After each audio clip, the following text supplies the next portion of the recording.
Hello friends, welcome back to my channel. ఈ రోజు మనం తెలుగు సినిమా ఇండస్ట్రీలో తన style, dialogue delivery, natural acting తో యూత్ లో ప్రత్యేక క్రేజ్ సంపాదించుకున్న హీరో గురించి తెలుసుకోబోతున్నాం. అతను ఎవరో కాదు, సిద్ధు జొన్నలగడ్డ. సిద్ధు జొన్నలగడ్డ హైదరాబాద్ లో జన్మించాడు. చిన్నప్పటి నుంచే సినిమాలపై ఆసక్తి ఉండేది. చదువు పూర్తయ్యాక నటుడిగా మారాలని నిర్ణయించుకున్నాడు. మొదట్లో చిన్న పాత్రలతో తన కెరియర్ ని ప్రారంభించాడు. ఆయన మొదటిగా చేసిన సినిమాల్లో ఒకటి జోష్. ఈ సినిమాలో చిన్న పాత్రలో నటించాడు. తర్వాత కొంతకాలం చాలా స్ట్రగుల్ చేసిన తర్వాత కుంటూటాకి సినిమాలో మంచి గుర్తింపు పొందాడు. తర్వాత తన కెరియర్ లో ఒక మంచి గుర్తింపు తెచ్చుకున్న సినిమా మాత్రం కృష్ణ అండ్ కీస్ లీల. ఈ సినిమాలో అతను చేసిన పాత్ర చాలా నేచురల్ గా ఉండి యూత్ కి బాగా కనెక్ట్ అయ్యింది. ఈ సినిమాతోనే సిద్ధు ఒక డిఫరెంట్ స్టైల్ హీరోగా కనిపించడం ప్రారంభం చేశాడు. ఆ తర్వాత వచ్చిన డీజే టిల్లు సినిమా అతని కెరియర్ ను పూర్తిగా మార్చేసింది. టిల్లు క్యారెక్టర్ తో సిద్ధు జొన్నలగడ్డ ఒక్కసారిగా యూత్ లో సూపర్ క్రేజ్ సంపాదించుకున్నాడు. ఈ సక్సెస్ తర్వాత వచ్చిన ఢిల్లూ స్కర్ సినిమా కూడా మంచి హైప్ తో వచ్చింది. కానీ చాలా మంది ప్రేక్షకుల అభిమానం ప్రకారం ఈ సినిమా డీజే టిల్లు లెవెల్ కు చేరుకోలేకపోయింది. అయినా కూడా సిద్ధు స్టైల్,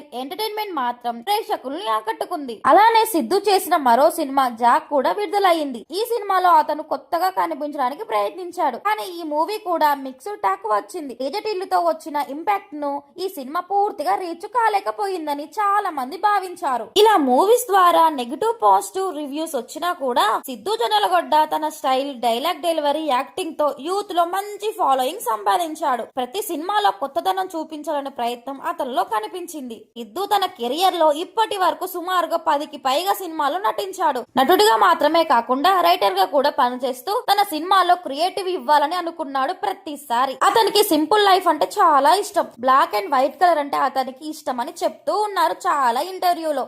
అలానే హోమ్ ఫుడ్ అంటే కూడా చాలా ఇష్టం. ఇండస్ట్రీలో పవన్ కళ్యాణ్ గారి స్టైల్ అంటే అతనికి చాలా ఇష్టం అని చెప్పిన సందర్భాలు చాలానే ఉన్నాయి. అవార్డుల విషయానికి వస్తే డీజే టిల్లు తర్వాత సిద్ధుకు మంచి గుర్తింపు వచ్చింది. వివిధ అవార్డుల ఫంక్షన్ లో కాంబినేషన్స్, అలానే యూత్ లో మంచి ఫాలోయింగ్ కూడా సంపాదించుకున్నాడు. చిన్న పాత్రలతో ప్రారంభమైన ఒక యువకుడు తన టాలెంట్ తో, కష్టంతో, స్టైల్ తో ఈ రోజు టాలీవుడ్ లో ఒక ప్రత్యేక స్థానం సంపాదించుకున్నాడు. అతని ప్రయాణం చూస్తే ఒక విషయం అర్థమవుతుంది. సక్సెస్ ఒక రోజులో రాదు, క్రమంగా వస్తూ ఉంటుంది. కానీ మనం ప్రయత్నించాలి. ఈ వీడియో మీకు నచ్చితే ఒక లైక్ చేసి మీ సపోర్ట్ చూపించండి. ఇంకా నా వీడియోస్ డైలీ మీకు రావాలనుకుంటే నా ఛానల్ ని సబ్స్క్రైబ్ చేసి బెల్ ఐకాన్ ఆన్ చేయండి. నెక్స్ట్ ఏ హీరో లేదా హీరోయిన్ గురించి వీడియో చేయాలో కింద కామెంట్ లో తప్పకుండా చెప్పండి. మీరు కామెంట్ చేస్తే ఆ కామెంట్ ను పిన్ చేసి ఖచ్చితంగా ఆ హీరో లేదా హీరోయిన్ మీద వీడియో తీస్తాను. Thank you for watching.